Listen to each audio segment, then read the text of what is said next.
Ok, nous voyons que nous avons chanté. Certains pourraient se poser des questions, mais à qui est-ce qui chante donc? Je ne vois personne, je ne sens personne. Alors nous croyons que Dieu est là. Nous croyons qu'il y a un Dieu qui est créateur du ciel et de la terre. Ça, nous le croyons.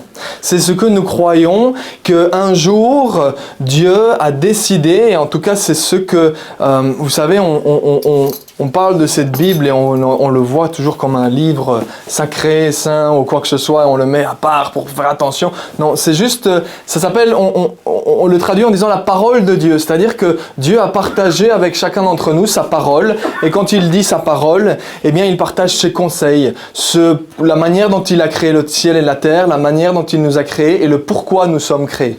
C'est très important quand même, pensez pas? C'est quand même très important de savoir pourquoi est-ce qu'on est ici sur terre. Alors nous croyons qu'effectivement Dieu a créé le ciel et la terre et qu'il a partagé avec les hommes sa parole. Mais nous croyons également en créant le ciel et la terre, il a créé l'homme et la femme. D'accord? Vous n'êtes pas le produit d'un hasard. Vous n'êtes pas le produit d'un coup de chance, d'une erreur ou quoi que ce soit. Non, c'est le créateur du ciel et de la terre qui a désiré vous créer. Amen. Et c'est ce qu'il nous explique dans sa parole. Il nous montre qu'il a désiré créer l'homme l'homme et la femme bien entendu, afin d'avoir une relation avec eux. Afin de leur donner un but, et ce but, eh bien, c'est de pouvoir prendre soin de la terre tout en ayant une relation avec leur créateur. C'est un bon résumé ? C'est un bon résumé de notre mission. C'est prendre soin de tout ce que Dieu nous a confié, de toute la belle nature, de tout ce qui nous entoure, de tous les êtres qui sont à côté de nous, d'en prendre soin, tout en ayant surtout une relation avec lui, sachant que c'est lui qui a les clés afin de vivre correctement et afin de pouvoir vivre de la bonne manière de vivre et d'atteindre le but qui est de prendre soin correctement des choses qu'il nous confie. Donc Dieu nous montre ça dans sa parole et c'est ce que nous croyons, qu'il est créateur du ciel et de la terre, mais qu'un jour, malheureusement, le premier homme et la première femme ont désobéi à ses instructions. Mais en désobéissant à ses instructions, eh bien, ils se sont, vous savez, quand on brise une relation de confiance, eh bien, on se sépare. C'est ce qui se passe. Et c'est le même cadre de ce qui s'est passé avec le premier homme et la première femme que vous connaissez très bien, qui s'appelle Adam et Ève, dont on entend souvent parler. Et cet homme et cette femme ont fait ce qu'on appelle péché. Alors le mot péché, c'est un bien grand mot qui veut juste dire ils sont passés à côté de ce que Dieu leur avait demandé de faire. Ce que Dieu leur avait dit de faire, les instructions qu'il leur avait données, ils sont passés à côté. Donc autrement dit, ils ont raté le goal, ils ont raté le but, d'accord? Vous voyez, quand un joueur de foot tire à côté du but, ils ont raté le but, d'accord? Ils sont passés à côté. Et donc qu'est-ce qu'ils ont fait? Eh bien, ça s'appelle la désobéissance, d'accord? Quand un enfant, on lui demande de faire quelque chose et qu'il ne le fait pas, comment ça s'appelle? De la désobéissance. Eh bien, Dieu désire avoir cette relation. La problématique, c'est que cette désobéissance a tellement entaché l'homme que l'homme a dit non, j'ai plus besoin de Dieu, je ne veux plus entendre parler de Dieu, je vais suivre ce que moi je veux faire. Et il a brisé la relation de cette manière-là. Et ça, c'est le cadre pour chacun d'entre nous. Parce que chacun d'entre nous sommes descendants de cet homme et de cette femme. Et malheureusement, nous naissons avec une tendance à ne pas faire ce que notre Créateur, ce pourquoi notre Créateur nous a créés. D'accord? C'est pour ça que Dieu a dit, vous savez quoi? Je les aime tellement. Et je veux tellement avoir une relation avec eux que je ne vais pas les laisser tomber. Je ne vais pas les laisser tout seuls. Je ne veux pas qu'ils restent dans leur propre manière de vivre. Pourquoi? Parce que l'homme s'est bien rendu compte qu'en vivant de sa propre manière, avec ses propres pensées, avec ses propres plans, eh bien, il était malheureux. On voit les guerres, les maladies, toutes les problématiques, l'homme qui cherche toujours son propre intérêt, plutôt que de chercher à prendre soin de ce que Dieu a créé. On est d'accord, hein? C'est le constat que nous faisons. Et c'est pour cela que nous croyons aussi, parce que c'est ce que Dieu nous dit, que Dieu a dit « Je ne vais pas les laisser tout seuls dans leur misère. Je ne vais pas les laisser tout seuls dans leur malheur. Je ne vais pas les laisser tout seuls dans leurs questions et dans leur tristesse. Je vais envoyer quelqu'un. Je vais envoyer quelqu'un, et ce quelqu'un, il va venir, eh bien justement, rétablir cette relation. Et ce quelqu'un, Eh bien, c'est son propre Fils, Jésus-Christ. Dieu fait chair. Et Dieu s'est envoyé lui-même. Il a dit, vous savez, qu'est-ce que pour les parents, qu'est-ce que vous sacrifieriez de plus, qu'est-ce qui a le plus de valeur pour vous? Ben, vos enfants. Vos enfants ont de la valeur. Eh bien, Dieu a dit, je vais prendre ce qui a le plus de valeur à mes yeux, mon propre Fils Jésus, moi-même, quelque part, ma propre personne. Je vais l'envoyer sur terre. Il va se retrouver dans la même condition qu'eux, mais il va leur montrer comment vivre. Il va leur donner les instructions. Il va les enseigner afin de vivre correctement, afin de répondre à la raison pour laquelle ils sont sur terre. Il va leur expliquer. C'est pour ça que nous lisons les paroles de Jésus. Parce que Jésus nous explique pourquoi nous sommes ici sur terre. Il nous le montre pourquoi nous sommes ici sur terre. Et il nous montre comment vivre. Mais non seulement il a fait ça, parce que le problème c'est qu'il a beau nous expliquer, mais tant que la relation avec Dieu n'est pas rétablie, la relation avec Dieu n'est pas rétablie. Donc on est toujours dans la problématique. Alors qu'est-ce que Jésus a fait? Il a dit, il y a une règle. Quand il y a des désobéissance, quand quelqu'un vole, quand quelqu'un fait quelque chose de mal, quand quelqu'un tue, qu'est-ce que vous faites? Punition, prison. Et normalement, la loi nous dit que celui qui sème récolte, celui qui tue, eh bien, il doit mourir aussi. Et c'est la règle qui a été établie, c'est que ceux qui se sont séparés de Dieu, ils se sont séparés de la vie. Et donc, ils méritent la mort. D'accord? Ça, c'est le principe de base. Et ce qui veut dire que chacun d'entre nous, lorsque nous naissons et que nous naissons avec cette problématique de systématiquement nous écarter de Dieu, eh bien, nous naissons avec cette problématique où nous pouvons dire, eh bien, je passerai l'éternité sans Dieu. Parce que je suis séparé de Dieu. Point barre. C'est tout. Fini. Fin de l'équation, fin de l'histoire. On va tous en enfer. Ben non, bien sûr que non. Parce que Dieu a envoyé son Fils et c'est justement pour cela, c'est pas ce qui a été dit tout à l'heure, c'est justement pour cela, Jésus-Christ est venu, il nous a montré la manière de vivre, la manière d'agir, oui, mais pas seulement. Il a dit, eux, ils étaient supposés être séparés de Dieu. Alors, je vais prendre leur place. Moi, je vais être séparé de Dieu. Moi, je vais mourir à leur place. C'est pour ça que nous mettons cette fameuse croix. Et c'est pour ça que vous voyez partout sur toutes les églises des croix. Alors nous faisons un plaisir de dire, eh bien, nous ne mettons pas Jésus sur la croix. Pourquoi? Parce que oui, il est mort sur cette croix pour nos fautes, pour notre désobéissance, pour nos maladies, pour tout ce qui ne va pas chez l'être humain. Mais il est aussi ressuscité le 3e jour. Pourquoi? Parce qu'il était et il est Dieu fait chair. Et que la mort elle-même n'est pas capable de le tenir. Parce qu'il est en lui, il est l'essence de la vie. Comment est-ce que la mort pourrait le tenir? Il est la vie. Amen. La mort est totalement incapable de le tenir. C'est pour ça qu'il est ressuscité le 3e jour. Et c'est pour ça que nous ne le mettons pas sur cette fameuse croix qui n'est qu'un morceau de bois, mais sur lequel il a été pendu, sur lequel il a été accroché, sur lequel il a été cloué pour chacun d'entre nous, afin que nous puissions avoir une relation avec notre Créateur. Et que nous apprenions, une fois que la relation a été rétablie, vous savez, c'est comme dans un couple. Une fois que on va avoir des problèmes, on va se disputer, etc. Une fois que la relation elle va être rétablie, qu'est-ce qui va se passer? Eh bien, on va dire, ok, on va essayer de faire des efforts, on va essayer d'apprendre comment l'autre réfléchit, afin d'agir selon ce qui lui plaît. Et c'est ça que nous... il faut arrêter de penser que le christianisme ou l'Église, c'est quelque chose de... Vous comprenez ce que je veux dire? Que c'est quelque chose de hyper religieux, on doit faire ceci, on doit faire cela. Non, tout ce que Dieu veut, c'est comme un père avec son fils. Il veut une relation. Et il veut qu'on apprenne de lui. Et comme dans une relation d'un homme avec une femme, eh bien, nous voyons que nous allons nous rapprocher de notre époux ou de notre épouse et nous allons dire, eh bien, je vais essayer d'apprendre à lui plaire. Et ce n'est que ça. Pourquoi? Parce que la relation a été rétablie. Si on est en dispute, on ne va pas dire « j'ai envie de te plaire ». Non, parce qu'on est en dispute. Et Jésus est justement venu rétablir afin que nous soyons réconciliés avec Dieu. D'accord? Afin que notre relation soit rétablie avec notre Créateur, afin que nous passions la vie éternelle avec lui, plus en enfer cette fois-ci, mais à ses côtés au paradis, d'accord? Mais non seulement ça, mais qu'aujourd'hui, savoir qu'il est présent ici et qu'il désire nous parler. C'est pour ça que vous avez entendu tout à l'heure, Dieu dit, Pourquoi? Parce que nous savons que nous ne le voyons pas, nous ne le sentons pas, peut-être nous ne le percevons pas, mais nous savons parce qu'il le promet dans sa parole qu'il est à nos côtés et qu'il désire encore nous parler. Donc quand quelqu'un parle, c'est qu'il veut avoir une relation, on est d'accord? Eh bien, c'est le principe. Dieu veut avoir une relation avec toi. Est-ce que toi, tu veux avoir une relation avec lui? Oui. Celui qui me dit oui, aujourd'hui, il vient à côté de moi et on va prier pour lui. Alléluia. Celui qui vraiment maintenant me dit, je veux rencontrer mon Créateur, j'ai entendu parler de Jésus et je reconnais que j'ai besoin d'aide parce que franchement ma vie pour le moment ça va vraiment pas, j'ai besoin d'aide, j'ai besoin d'apprendre de Jésus, j'ai besoin de recevoir des conseils, j'ai besoin de recevoir des enseignements et je veux passer ma vie dans l'éternité, au paradis, à ses côtés, il vient à côté de moi.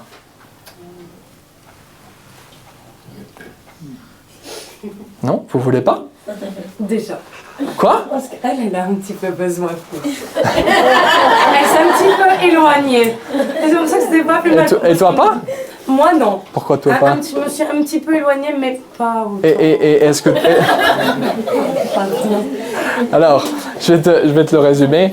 La Bible, la parole de Dieu, elle nous dit tous sont privés de la relation avec Dieu. Donc on a l'impression de dire, oui, j'ai fait de bonnes choses, j'ai fait ceci, j'ai fait cela, et je pense que Dieu m'aime bien. Parce que j'ai fait telle ou telle chose. Alors il faut savoir que Dieu nous aime de toute façon, qu'on fasse bien ou qu'on fasse mal. Ça, il nous aime comme un père aime ses enfants. Par contre, il veut rétablir cette relation. Et pour rétablir cette relation, il n'y a pas de « Ah, je vais bien faire ou je vais mal faire ». Il n'y a qu'une chose, c'est dire « Je veux aujourd'hui reconnaître Jésus et je le reconnais comme mon sauveur parce que je comprends qu'à la croix, il a payé le prix pour que ma relation avec mon Créateur soit rétablie. Donc je le reconnais comme mon sauveur et je veux le recevoir aujourd'hui également comme maître parce que j'ai besoin d'instruction et j'ai besoin d'enseignement. Est-ce que c'est ton cas? Je l'ai déjà comme créateur. Ok, d'accord. Mais est-ce que tu as déjà reçu Jésus dans ta vie? Bien sûr. Oh. Oui? Tu as déjà dit, Jésus, je veux que tu sois mon sauveur et que tu sois mon Seigneur? Ok, ben c'est bien, on va te voir tous les dimanches alors. Peut-être pas ici, mais en tout cas dans ma ville, je le fais tous les dimanches. Ah, ok, d'accord. Bon, il fallait le dire, alors je ne savais pas. Si, Ah, c'est bien. C'était pas comme ça. C'est bien, que je ok, voulais le d'accord. Ben, merci Seigneur alors. Oui. Donc tu es notre sœur en Christ. dire. Oui. Ok, d'accord. Qui d'autre? Pas de volontaire? L'invitation vous a lancée, hein? J'aime bien comme elle monte du doigt tout le monde. C'est génial. Elle vous balance devant tout le monde. Ils en ont besoin. Alors, J'essaie de ramener. Alors effectivement, C'est la sachez, paix, on est en paix. merci effectivement, sachez que vous en avez besoin. Alors je ne vais pas vous forcer la main et vous obliger à venir ici. Pourquoi? Parce que ça doit venir du cœur, d'accord? Ça doit venir du fin fond de vous-même en disant, oui, je reconnais qu'effectivement tout seul j'y arrive pas et que j'ai besoin de mon Créateur. Alors je vais lancer l'invitation quand même, je vais quand même insister un petit peu, d'accord, pour le principe. Donc je vais lancer l'invitation une dernière fois pour le principe, mais après sentez-vous libre, d'accord? Il n'y a aucune obligation. On est là en famille. Nous vraiment, on dit on est là en famille, on n'est pas là pour s'amuser. Il y a du respect, on est là pour Dieu, hein, d'accord? Mais on est aussi là en famille parce que on sait que ce sont des moments particuliers qu'on peut vivre en famille. Alors est-ce que vous désirez aujourd'hui rencontrer Jésus et dire, eh bien, aujourd'hui, oui, j'ai besoin de conseils, j'ai besoin d'aide. Et si c'est le cas, et que vous voulez réconcilier votre relation avec votre Créateur, venez à mes côtés. Voilà. Je vous laisse réfléchir, je bois un verre d'eau.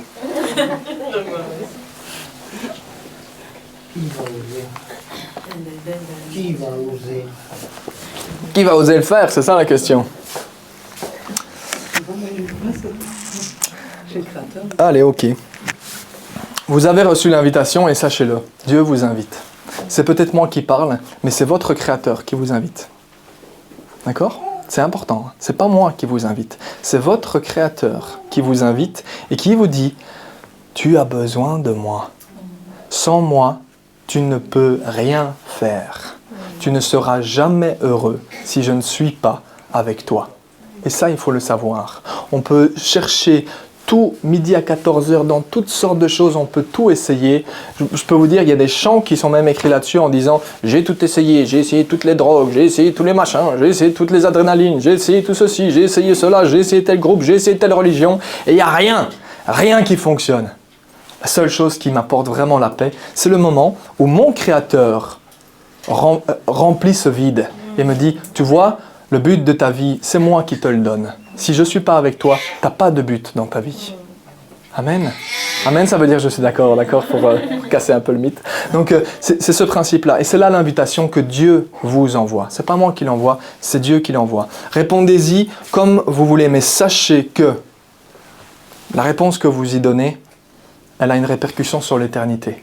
Les quelques années qu'on passe ici sur Terre, elles sont peut-être de 40, 50, 60, 70, 80, 90, 100, 110, 120, pour ceux qui ont un peu de chance. Eh bien, pour ceux-là, ce moment est bien court, il va paraître bien court face à l'éternité. Et ça, nous devons en prendre conscience. Vous savez, c'est comme quand les jeunes vont aux études, ils se disent « Ouais, j'ai pas besoin d'étudier ». Et puis c'est quand ils sont en train de travailler et qu'ils se disent « J'aurais peut-être dû étudier à l'époque ». C'est le même principe. Mais ce moment-là, ce sera trop tard. Donc il faut absolument bien comprendre et bien prendre conscience que oui, nous pouvons effectivement vivre sur cette terre et que Dieu a créé toute cette terre afin que nous en prenions soin, que nous jouissions de cette terre les uns avec les autres. Mais s'il n'est pas dedans, s'il n'est pas là, tout perd sa saveur. Vous savez, c'est comme quand vous avez de la nourriture mais sans sel. Ça a moins de saveur, ça a moins de goût. Eh bien, c'est le même principe. Quand Dieu n'est pas dans notre vie, quand Jésus-Christ, quand nous ne l'avons pas reconnu comme Sauveur et comme Seigneur et que nous n'avons pas compris qu'il est celui qui est le Roi des rois et le Seigneur des seigneurs, qu'il est celui qui est au-dessus de toute autre chose et que ma vie, elle est pour lui, eh bien, si ce n'est pas le cas, ma vie perd sa saveur. Alors ne passez pas à côté, ne passez pas à côté de ces moments-là. Si vous voulez, eh bien, on peut en reparler après, si on a le temps, il n'y a pas de souci, l'invitation a été lancée, mais ne passez pas à côté. Ne passez pas à côté, c'est votre vie qui est en jeu. Amen. Alors Seigneur, ce matin, nous désirons te remercier, te louer pour ta parole, te remercier parce qu'en effet, nous savons que tu es présent et nous savons que tu frappes encore sur la porte de notre cœur en nous disant « Laisse-moi entrer ». Non pas que tu nous supplies, loin de là, mais tu sais ce qui est bon pour nous. Alors merci Seigneur éternel pour ta parole qui nous éclaire et qui nous apprend, parce qu'encore aujourd'hui nous avons besoin d'apprendre de toi, besoin de mettre de l'ordre dans nos vies, besoin de faire des choix et de nous engager face à toi, afin que notre vie soit constructive, afin que notre vie produise de bonnes choses pour toi, uniquement pour toi, parce que nous savons que tu es notre raison de vivre et tu es la seule et unique raison de vivre de l'être humain. Alors merci Saint-Esprit pour ton aide dans le partage de cette parole et merci pour les cœurs qui s'ouvrent et Seigneur, sous la puissance de ton Saint-Esprit, sous l'onction de ton Saint-Esprit, Seigneur, pénètre ces cœurs, parce que je sais qu'au travers de ta parole, la prédication de ta parole naît la foi. C'est au travers de ce qu'on entend, de ce que vient la parole de Dieu, et c'est de là que vient la foi. Alors Seigneur, merci pour cette foi qui naît dans le cœur de ceux qui écoutent encore aujourd'hui. Sois glorifié au nom de Jésus. Amen.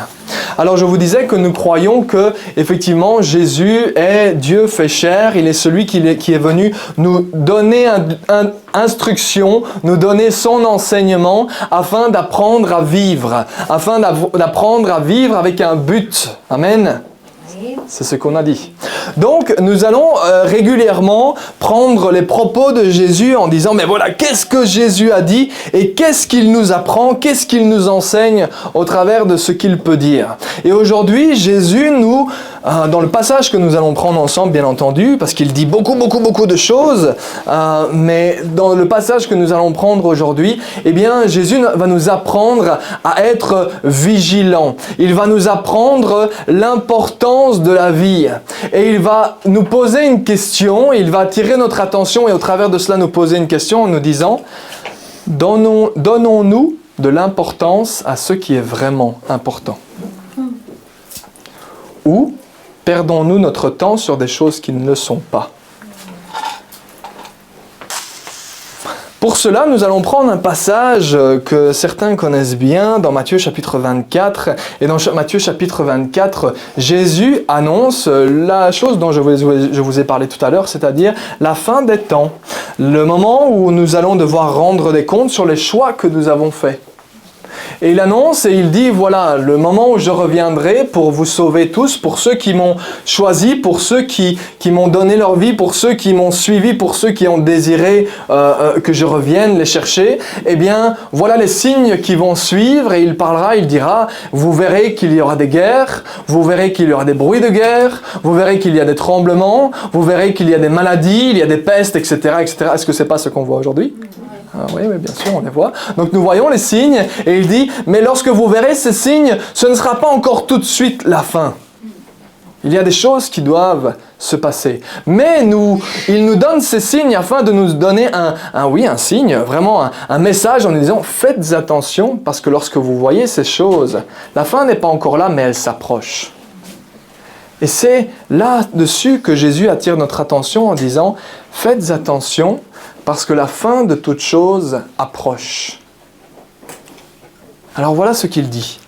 Il dit, Matthieu chapitre 24, verset 32, « Tirez instruction de la parabole du figuier. » Tout le monde sait ce que c'est un figuier.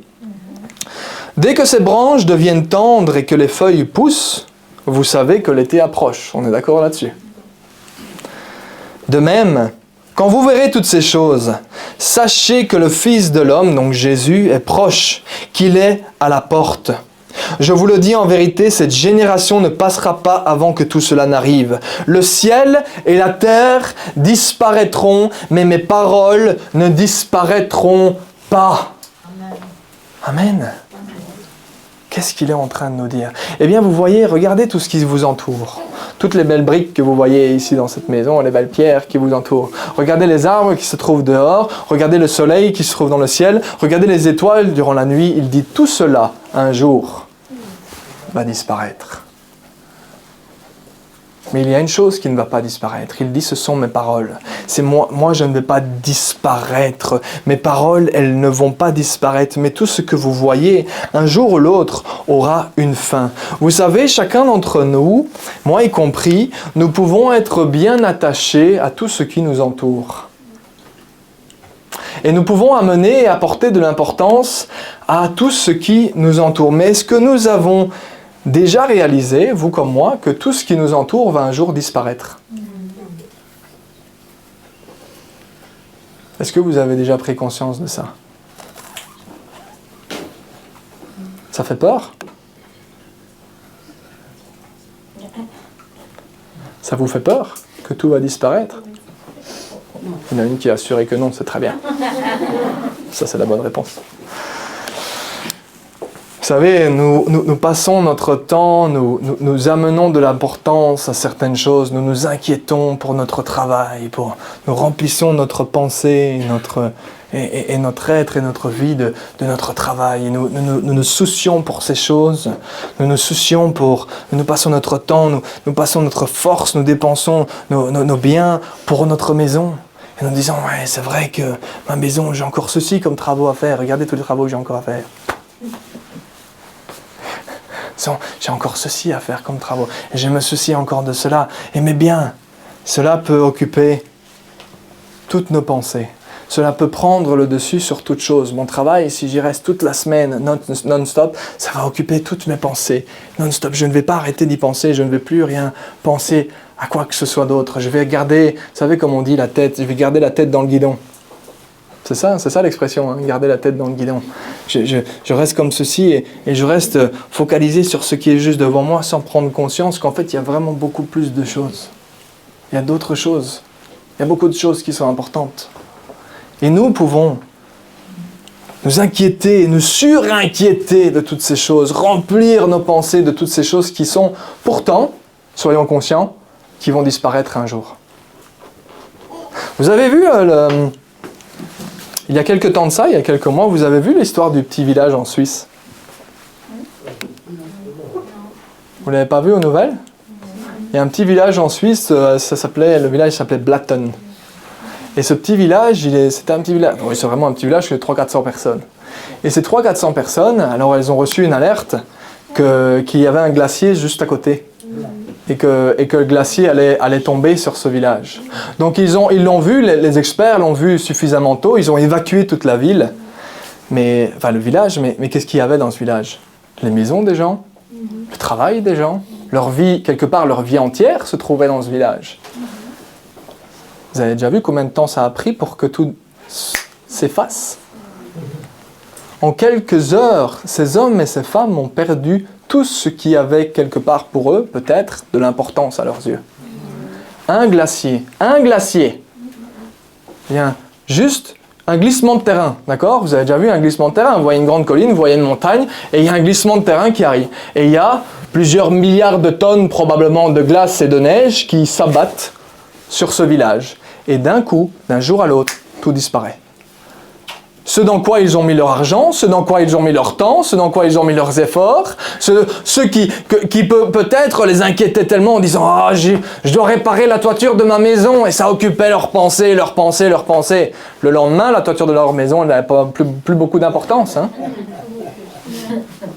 D'un coup, on dit « Ah, ben, je serais déjà content d'avoir une maison. » Vous voyez comme d'un moment à l'autre, tout peut disparaître. Et je réfléchissais j'étais assis, et je réfléchissais à ça, et je regardais autour de moi et je me dis, si quelque chose s'abattait aujourd'hui sur la Belgique, je sais pas moi, un avion qui se crache, vous avez déjà vu le nombre de milliers d'avions qui passent au-dessus de nos têtes journalièrement, et pas de bol, il s'abat en plein sur Perruet. Alors j'ai peut-être un peu de bol et je survis, d'accord, j'étais peut-être dans la cave et j'ai eu un peu de chance, mais quoi, d'un coup tous mes projets, me dire, attendez, je dois réparer le toit, je dois réparer la salle de bain, je dois réparer ceci. D'un coup, pop, libéré. Libéré ou... c'est quoi? C'est libéré ou c'est... Ah, mais mince, en fait, oui. Tout de suite. C'est vrai, heureusement, je suis assuré, c'est vrai. Merci, Jacques. Tu me l'as rappelé. On n'ira pas jusqu'à... On n'ira pas jusqu'à souhaiter que l'avion tombe sur la maison. Mais vous voyez, on regardait même avec Isabelle, il y a quelques mois de ça, on regardait un documentaire sportif. Et dans ce documentaire sportif, je faisais une petite parenthèse sur la vie d'un couple. Et la vie de ce couple, ils étaient ukrainiens. Et ils avaient été vivre en Angleterre. Et ils expliquaient que l'un comme l'autre, ils travaillaient ensemble, ils avaient un business à leur nom, hein, d'accord? Ils avaient un business, ils avaient un café. Et ils étaient en Ukraine, et ils avaient un café, et ils se plaisaient dans leur travail, ils avaient investi tous leurs biens, tous leurs efforts dans ce café, ils avaient construit des choses, ils avaient travaillé pendant des années, d'accord? Et puis quoi? Une déclaration de guerre, une invasion de troupes, et d'un coup, le café, la maison, la famille, tout disparaît. Et on se retrouve comment? Sans rien. Rien. Juste eux et leurs enfants. À dire, on va où maintenant? On pourrait dire, ah, Thomas, t'exagères, ça n'arrivera pas. Vous avez déjà vu à quelle distance c'est l'Ukraine? C'est pas très très loin de chez nous. Hein. Alors je ne sais pas de vous faire peur aujourd'hui, mais c'est à quelques milliers de kilomètres de chez nous, et vous avez une invasion peu importe les avis politiques, hein, d'accord? Vous avez l'invasion d'une armée qui rentre sur un territoire, et nous voyons qu'une population complète dit d'un jour à l'autre, je n'ai plus rien. Tout disparaît. Et là, on commence à comprendre de qu'est-ce qui est vraiment important. Qu'est-ce qui est vraiment important? Parce que ce couple-là, il continuait le documentaire en disant on a cherché des solutions, ils ont reçu des aides de la part de l'Europe, etc. D'ailleurs, n'allez pas beaucoup plus loin. Hein. Vous pouvez aller dans notre union, donc on a une fédération d'églises, dans celle que nous avons été, pas cette année-ci, mais l'année d'avant, à Liège, et bien à Grasse-Sologne plutôt. À Grasse-Sologne, il est ukrainien, le pasteur, et il a reçu des Ukrainiens. Qui n'avaient quoi? Ils n'avaient plus rien. Donc on n'a pas besoin d'aller très très loin pour trouver des gens dans cette situation-là, qui disent, oui, moi tout a disparu, j'ai plus rien, je me retrouve sans... Et c'est là que nous commençons à voir, qu'est-ce qui est vraiment important autour de nous? Qu'est-ce qui est vraiment important autour de nous? Jésus dit,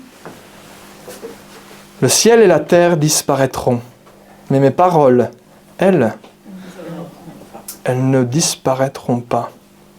Absolument pas. Alors nous ne sommes pas appelés, on en a parlé un petit peu vendredi, nous ne sommes pas appelés spécialement à relativiser ou à nier le problème en disant non, j'ai pas de problème, tout va bien. C'est pas ça la question. Il y a un problème, j'ai pas de maison, j'ai pas de travail, d'accord? Il y a un problème, il est là, effectivement. Mais qu'est-ce qui est vraiment important dans ma vie? Donc ces propos-là de Jésus nous font réfléchir sur l'importance des choses et la place qu'on leur donne dans notre vie. La place, le temps qu'on passe à penser ou à réfléchir ou à méditer sur des choses qui sont-elles réellement plus importantes que tout? Point d'interrogation. Alors voilà ce que Jésus nous dit. Il continue son explication et il nous dit « Quant au jour et à l'heure, donc de son retour et de la fin tout doucement la fin des temps, quant au jour et à l'heure, personne ne les connaît, pas même les anges du ciel, ni même le Fils, il parle de lui-même. Mon Père seul les connaît, donc le Dieu, créateur du ciel et de la terre, lui seul les connaît. Ce qui est arrivé à l'époque de Noé arrivera de même au retour du Fils de l'homme. En effet, dans les jours précédant le déluge, les hommes mangeaient et buvaient, se mariaient et mariaient leurs enfants, jusqu'au jour où Noé est entré dans l'arche. Ils ne se sont doutés de rien, jusqu'à ce que le déluge vienne et les emporte tous. Il en ira de même au retour du Fils de l'homme. Alors 2 hommes seront dans un champ, l'un sera pris et l'autre laissé. 2 femmes moudront à la meule, l'une sera prise et l'autre laissée. Qu'est-ce qu'il nous dit? Est-ce qu'il est en train de nous dire « Ah, vous ne pouvez pas vous marier? Ah, vous ne pouvez pas avoir des enfants? Vous ne pouvez pas ni manger ni boire et vous ne pouvez pas travailler. Vous devez rester assis, à genoux, prostrés en disant « Jésus, on attend que tu reviennes. » Est-ce que c'est ça qu'il est en train de nous dire? Absolument pas, c'est absolument pas ce qu'il est en train de nous dire. D'ailleurs, pour la parenthèse, la Bible va régulièrement nous encourager à dire « Mariez-vous, ayez des enfants et travaillez, surtout travaillez. » Donc il n'est pas du tout en train de nous dire de ne pas travailler. Mais ce qu'il est en train de pointer du doigt, c'est la raison pour laquelle on travaille. C'est la raison pour laquelle on a des enfants, c'est la raison pour laquelle on se marie, mais c'est surtout où est notre but et où est notre cœur. C'est ça qu'il pointe du doigt. C'est un avertissement que nous recevons de la part de Jésus. Faites bien attention de ne pas être dans le même esprit que le monde lors du déluge.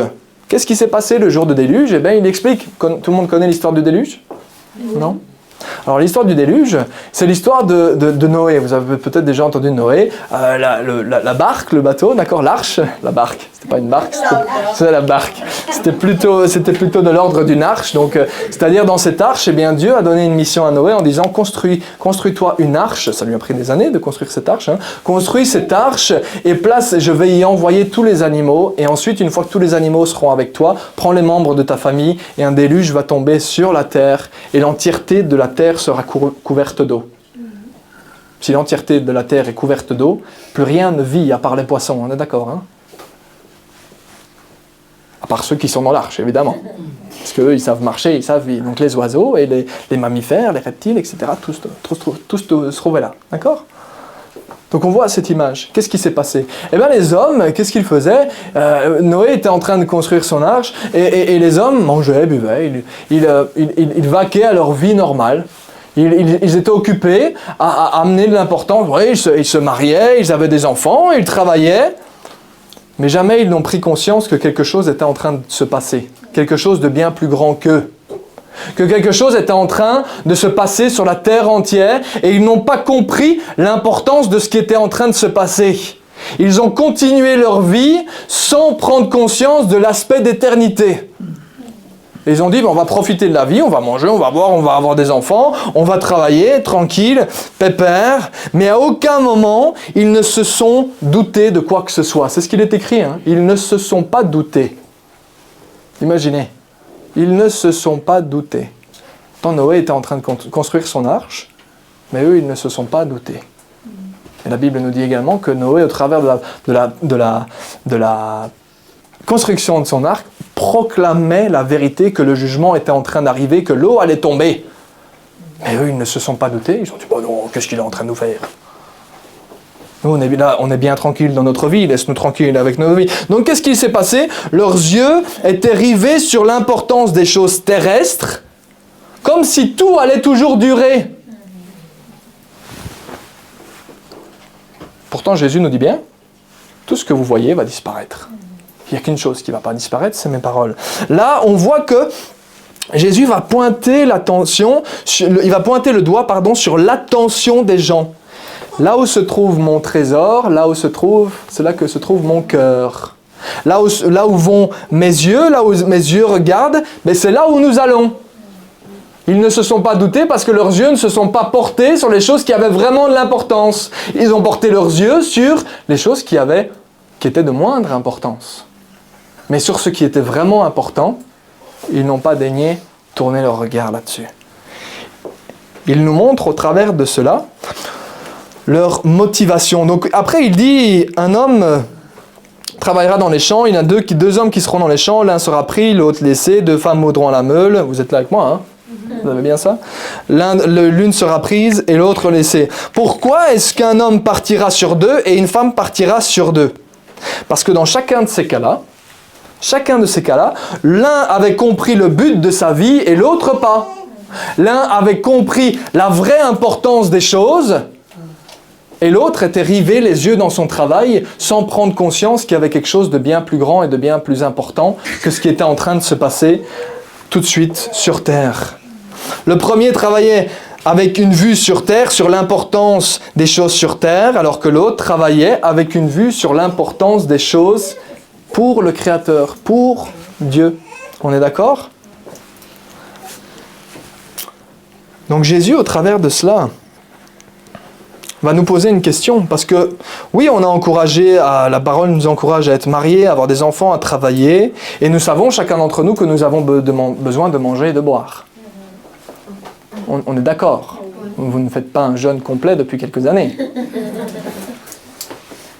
Autrement dit, vous n'arrêtez pas de manger depuis quelques années. Non. Ni de boire.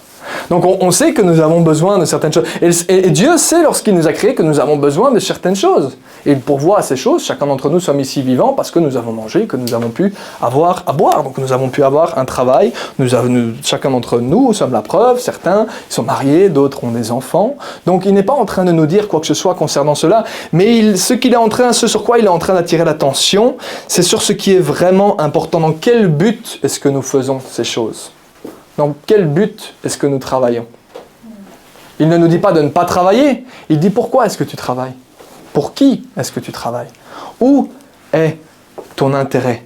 Il nous instruit de faire les choses avec une vue sur ce qui est vraiment important, sur ce qui est éternel. D'accord? Je me marie, mais je vais apprendre à démontrer Christ. Je vais apprendre à démontrer les enseignements que Jésus m'a enseignés afin d'être un bon mari ou afin d'être une bonne épouse. Je vais avoir des enfants, oui, pourquoi? Pour mon propre intérêt, juste pour dire j'aime bien avoir des enfants? Non, je vais avoir aussi des enfants afin d'être un bon père, afin d'être une bonne mère. Pourquoi? Pour que ces enfants apprennent à connaître Jésus aussi. Amen, les parents? Ça va être ça notre but. Ça ne va pas juste être de dire ah, t'as vu aux gens, ah, ils sont beaux mes enfants. Hein.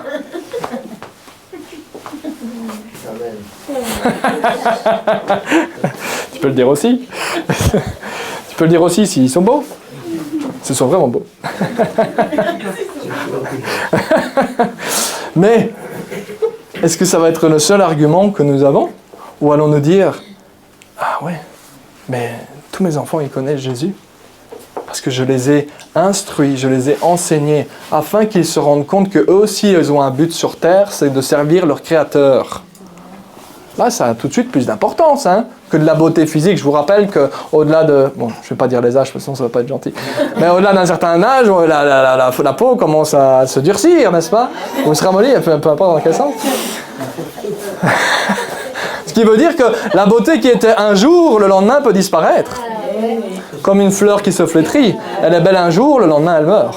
D'accord? Donc c'est le même principe. On va attirer notre attention sur notre beauté, sur nos ongles, sur nos beaux cheveux, sur nos... D'accord? Je le faisais bien, je l'ai bien fait. Et qu'est-ce qui va se passer? Ben ça aussi, un jour, ça va disparaître. C'est pour ça que la Bible va encourager les hommes, comme les femmes aussi, à ne pas amener toute l'importance sur leur attrait physique, mais il va dire la richesse d'une femme se trouve à l'intérieur, dans son cœur. Et c'est ça que Dieu regarde. Dieu, il a bien peu de choses à faire de la beauté de nos coiffures. Tant qu'elles sont respectueuses. C'est aussi simple que ça. Tant qu'on est respectueux dans notre manière de faire, on ne s'habille pas n'importe comment pour provoquer les autres, d'accord? On est dans le respect l'un de l'autre. Ça, Dieu désire qu'on fasse attention quand même. Mais par contre, au-delà de ça, il cherche mon cœur d'abord. Mon cœur d'abord. Et s'il cherche mon cœur va apprendre à aimer Dieu et va apprendre à aimer les autres. Et le moment où on va apprendre à aimer les autres, on ne va pas essayer de tenter les autres ou de faire quoi que ce soit de mal pour les autres. Bref, vous avez compris le principe.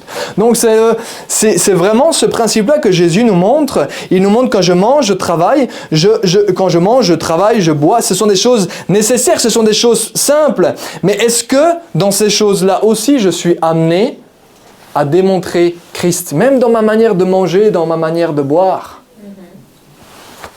Et même dans ma manière de travailler. Est-ce que je vais aller au travail en disant c'est qu'un travail, c'est que pour l'argent, qu'est-ce que je m'en fiche? Et Dieu dans sa parole dit c'est pas vrai. C'est parce que tu n'as pas compris l'importance des choses. Si tu travailles pour toi tout seul et que tu gardes la tête dans le guidon, on est d'accord, fais ce que tu veux de ta vie. Mais par contre, si tu as compris que je suis ton créateur et que tu es supposé me plaire et que tu es supposé suivre ce que je t'enseigne d'une certaine manière de vivre, tu vas dire mais non, en fait, je vais aller au travail et je vais essayer de bien travailler parce que quand les gens vont me voir, ils savent que je suis chrétien et ils vont dire, c'est à ça que ça ressemble un chrétien? Ou alors ils vont dire, ah, c'est à ça que ça ressemble un chrétien.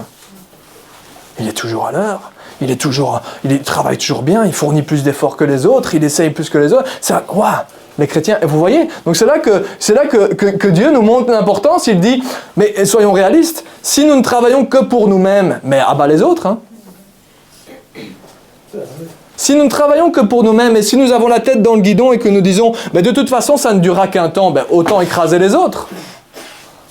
Parce que je vais profiter, les gars, j'ai 40 ans à profiter, je vais quand même me grouiller, donc dégagez du passage, parce que moi j'aimerais bien être tranquille à ma pension, d'accord? Donc bougez du passage, je vous écrase si j'ai besoin de vous écraser, parce que moi je veux profiter un jour.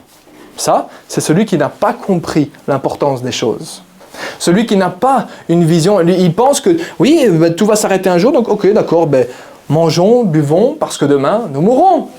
C'est ça l'expression, n'est-ce pas? Donc autant profiter, si je dois écraser les autres, j'écrase les autres. Si tu es sur mon passage, dégage. Alors que le chrétien va dire quoi? Il va dire, mais non, attends, même dans mon travail, même dans les choses les plus simples, dans ma manière de manger, de ma manière de boire, j'ai un but. Ah oui, attends, j'ai un but. Mais si j'ai un but, même les choses les plus simples, elles sont importantes. Pourquoi? Non pas parce qu'en soi, elles sont importantes, mais parce que je le fais et je l'ai fait pour celui qui m'a créé. À ce moment-là, tout devient important, même la qualité de notre travail. Comprenez? Donc c'est important ce principe-là. Et c'est ça que Jésus nous encourage à faire, à prendre conscience que toute chose va disparaître, oui, mais ce n'est pas une raison pour faire tout et n'importe quoi, mais qu'il y a une chose vraiment importante, c'est lui, et que dans tout ce qu'on va faire, si on le recherche lui, à ce moment-là, oui, on va comprendre la vraie importance des choses. Je m'arrête là, je fais une pause et je vous laisse. Il n'y a pas de souci, ne vous tracassez pas, je vous l'ai dit. Il n'y a pas de souci. Je fais une pause. Pause. Au revoir, à bientôt. Passez une bonne journée et à la prochaine. Au revoir, passez une bonne journée, bon week-end. Bon week-end. Bon, maintenant, je peux y aller plus fort. Soyez vigilants. Mais de fait, et c'est la vérité, il nous dit, c'est vraiment cette mentalité que nous avons besoin d'avoir en tant que chrétiens, en tant qu'enfants de Dieu, c'est réaliser que tout devient important parce que nous sommes enfants de Dieu. C'est pas de dire, de toute façon, Dieu va revenir un jour, donc j'arrête tout, je m'en fous de tout, je m'en fiche de tout, pardon, et voilà, j'arrête tout. Non. Tout devient important, mais parce que Dieu est là. Et parce que c'est à lui que nous rendons des comptes. Donc tout va disparaître, oui, mais dans notre comportement, nous allons toujours apprendre à agir comme Christ nous montre. Qu'est-ce que Jésus a dit? Et sa mentalité, ça devrait être notre mentalité à nous aussi. Il a dit, je fais et j'agis selon ce que j'ai vu mon Père faire. Et chacun d'entre nous, dans toutes les circonstances, les plus simples comme les plus compliquées, ça devrait être notre mentalité aussi. Je fais comme j'ai vu mon Seigneur faire. Si nous avons cette mentalité, nous allons amener de l'importance même aux choses qui semblent moins importantes, parce qu'elles deviennent importantes, parce que nous nous sommes mis du côté de ce qui est vraiment important. Est-ce qu'elle est claire, ma phrase? Dieu étant vraiment important, et la seule chose qui est vraiment importante, c'est lui et Christ, eh bien, si je mets Christ dans toutes les circonstances de ma vie, tout devient important, non pas à cause des choses, mais à cause de lui. Grâce à lui. Amen. C'est ça que Jésus pointe du doigt. Il dit, comprenez, les gens qui étaient du temps de Noé, ils n'ont pas compris ce principe-là. Ils se sont fait avoir parce qu'ils ne se sont pas doutés, parce qu'ils n'ont pas regardé à ce qui était vraiment important. Et c'est pour ça qu'ils se sont fait avoir, c'est pour ça qu'ils sont morts. Parce qu'ils ne se sont pas doutés qu'il y avait quelque chose de plus important que ce qu'ils étaient en train de faire. La chose qui avait vraiment de la valeur et qui allait amener de la valeur dans leur vie, ils sont passés à côté. Et c'est ce que Jésus ne veut pas pour nous. C'est qu'il ne veut pas que nous passions à côté de ce qui est vraiment important. Il veut amener de l'importance à tout ce que nous faisons. Mais c'est à nous à le laisser prendre l'importance dans tout ce que nous faisons. Amen. Il nous dit donc, et là effectivement, nous allons aller un peu plus fort, Matthieu 24, 42, il nous dit « Restez donc vigilants ». Veillez, soyez attentifs, il dit, puisque vous ignorez à quel moment votre Seigneur viendra. Est-ce que vous savez quand est-ce que Jésus reviendra? Ni vous ni moi. Vous le savez bien, si le maître de la maison savait à quelle heure de la nuit le voleur doit venir, il resterait éveillé et ne laisserait pas percer les murs de sa maison. Ça semble logique, non? C'est pourquoi, vous aussi, tenez-vous prêts. Vous entendez ça? L'avertissement de la part du Seigneur lui-même, il dit « Attention, tenez-vous prêts, car le Fils de l'homme viendra à l'heure où vous n'y penserez pas. » Il nous donne les signes. Il nous donne les signes qui sont en train d'annoncer le fait qu'il revient, mais il est en train de nous dire, malgré les signes, vous serez encore surpris. Vous serez encore surpris du jour et de l'heure. Je reviendrai le moment où personne n'y pensera. Chacun d'entre vous, chacun d'entre nous seront surpris. De nombreuses personnes se cassent la tête, n'est-ce pas les filles? Ils se cassent la tête à savoir à quelle heure, à quel jour, et ils l'annoncent en disant « Le mois prochain, Jésus revient ». Mais nous savons que ça a bien peu d'importance parce que Jésus lui-même dit « Je viendrai quand vous n'y penserez pas ». Vous pouvez essayer de deviner « Je viendrai quand vous n'y penserez pas ». Tout ce que nous savons, c'est qu'il revient bientôt. Alors le bientôt, on est d'accord qu'il a une certaine marge, hein, mais en attendant, il nous dit « Tenez-vous prêts parce que je reviens bientôt ». Et le Seigneur nous dit plutôt dans ce chapitre, comme on l'a lu ensemble, il nous donne des indices quant aux signes. L'apôtre Paul également nous partage des points d'attention afin de rester éveillés, mais personne ne nous donne un moment précis. Ce qui veut dire qu'on doit systématiquement tout le temps rester en éveil. Mais il insiste en disant « Restez vigilants, soyez attentifs. Vous serez surpris et étonnés quand ça arrivera. Je reviens bientôt, voici les signes, mais vous ne tracassez pas. Vous allez quand même être surpris du moment où je reviens. Donc tenez-vous prêts. Vous savez ce que ça veut dire être prêt? Vous avez déjà vu des gardes à l'entrée d'un palais royal? Ils sont prêts. Prêts au cas où quoi que ce soit arrive.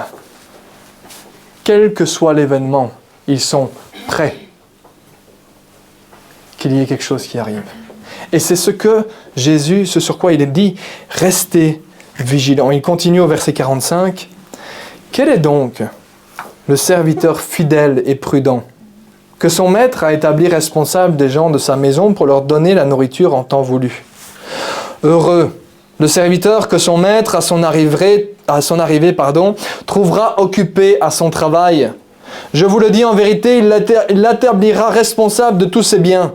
Mais si c'est un mauvais serviteur qui se dit en lui-même « Mon maître tarde à venir », s'il se met à battre ses compagnons, s'il mange et boit avec les ivrognes, le maître de ce serviteur viendra le jour où il ne s'y attend pas et à l'heure qu'il ne connaît pas. Il le punira sévèrement et lui fera partager le sort des hypocrites. C'est là qu'il y aura des pleurs et des grincements de dents. Les conséquences de notre manque de vigilance ne seraient-elles pas horribles, ces conséquences? Je ne sais pas pour vous, mais moi quand je lis ce passage, je dis, Seigneur, sur le qui-vive, je veux me tenir prêt, Seigneur. Vous n'avez pas cette impression-là non plus? Vous réexaminez en disant, Seigneur, oui, c'est vrai que c'est important ce que tu me dis. Et c'est à chacun d'entre nous qu'il parle. Le maître c'est Jésus, d'accord? On ne parle pas de quelqu'un d'autre. Hein. Le maître, c'est lui. Hein. Les serviteurs, c'est nous. C'est pas nous les maîtres, c'est lui le maître. C'est nous les serviteurs. Et il dit, le serviteur fidèle et prudent, eh bien voilà, je le trouverai occupé dans ma maison, il prendra soin. Il sera trouvé occupé dans son travail. Dans son propre travail, dans le travail de la maison de quelqu'un d'autre, ou dans la maison du maître. Il sera occupé, trouvé occupé au travail dans la maison du maître, à servir le maître, pas quelqu'un d'autre. Le maître, notre Seigneur Jésus, veut nous retrouver occupés à le servir, lui et ceux qui occupent sa maison. Vous avez l'air hyper emballé. Il veut nous retrouver occupés. C'est quoi l'inverse d'occupé? Inactif, non? Passif? Oisif?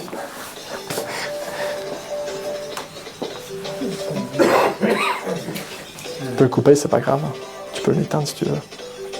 Tracasse. Il va s'arrêter. Il va s'arrêter? Ouais. Il veut nous retrouver occupés à le servir dans sa maison. Il ne veut pas nous retrouver occupés à faire tout et n'importe quoi. Il veut nous retrouver occupés à le servir, lui et sa maison. Vous m'entendez ou pas? Il ne veut pas que nous perdions notre temps et nos forces sur des choses qui ne sont pas vraiment importantes. Il dit, je veux vous retrouver occupés dans le service de ma maison.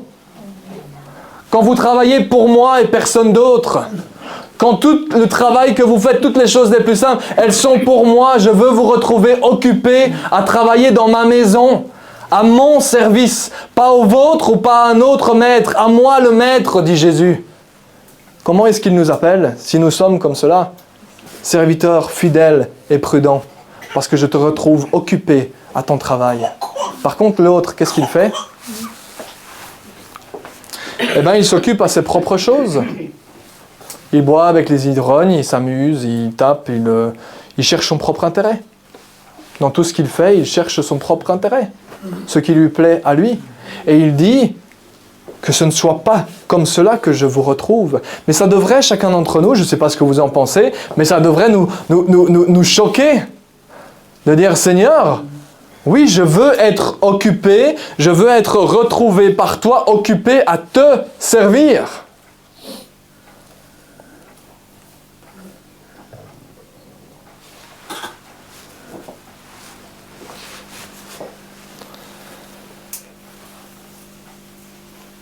Pour celui qui aujourd'hui se dit « oui, j'ai bien le temps ».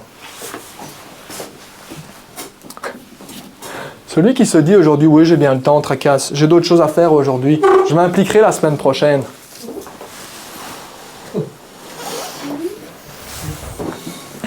Eh bien, il n'a pas compris la vérité que Jésus vient d'établir. Il n'a pas compris que les conséquences peuvent être particulièrement lourdes. C'est un avertissement que Jésus nous donne.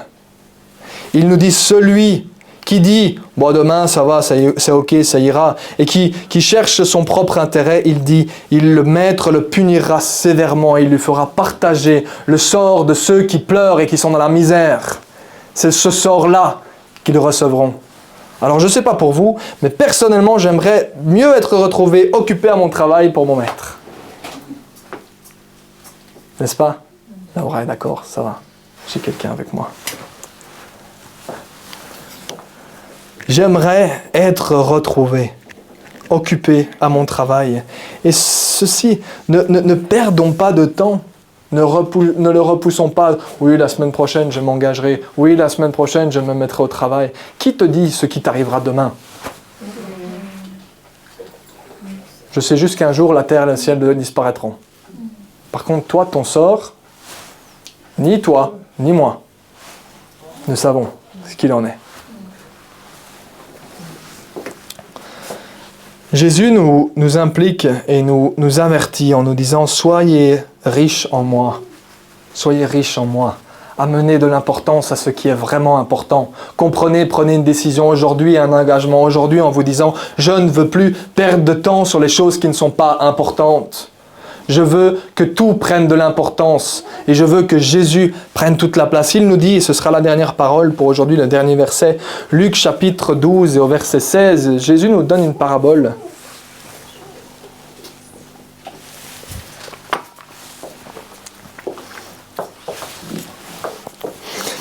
Il parle des biens matériels, mais c'est valable pour toutes nos occupations terrestres. Voilà Jésus qui raconte une parabole, et il leur dit cette parabole. Les terres d'un homme riche avaient beaucoup rapporté. Il raisonnait en lui-même, disant, « Que vais-je faire? En effet, je n'ai pas de place pour rentrer ma récolte. Voici ce que je vais faire, se dit-il. Je vais abattre mes greniers, je vais en construire de plus grands. J'y amasserai toute ma récolte, et tous mes biens. Et je dirai à mon âme, tu as beaucoup de biens en réserve pour de nombreuses années, elle est belle la pension. T'es bien pensionné, t'es bien tranquille maintenant, tu peux te reposer mon âme. Sois tranquille, tu as travaillé, maintenant repose-toi. Il dit, repose-toi, mange, bois et réjouis-toi. Mais Dieu lui dit, homme, elle est gentille cette traduction, hein. Homme dépourvu de bon sens. Il dit, homme complètement fou. Tu n'as aucun bon sens en toi. Tu n'as pas réfléchi plus loin que le bout de ton nez. C'est ça qu'il dit. Tu n'as pas pris conscience de l'importance des choses. Tu n'as pas pris conscience que tu n'as pas ta propre vie entre tes mains. Ça, tu n'en as pas pris conscience. Il dit, cette nuit même, ton âme te sera redemandée. Et ce que tu as préparé, pour qui cela sera-t-il ?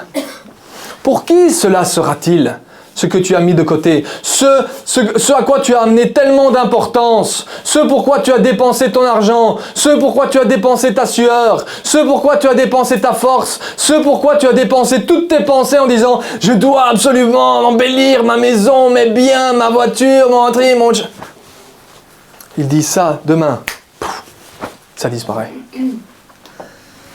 Alors à qui cela sera-t-il? Vas-tu en profiter? Non, parce que tu n'as pas attiré l'importance sur ce qui est vraiment important. Il dit, voilà, quelle est la situation de celui qui amasse des trésors pour lui-même et qui n'est pas riche pour Dieu. Jésus nous dit aujourd'hui, sois riche pour Dieu. Jésus nous aide et nous encourage, le Seigneur encore aujourd'hui nous encourage. Prends conscience des choses qui sont vraiment importantes et investis-toi dans ces choses vraiment importantes. Pas dans les choses qui vont te faire perdre ton temps. Sois riche pour Dieu. Et ne nous trompons pas. Et ce sera la dernière parole pour aujourd'hui. Soyons riches pour Dieu. Et ne nous trompons pas en pensant quelque chose qui n'est pas vrai. Les temps, ils sont courts et Christ revient bientôt.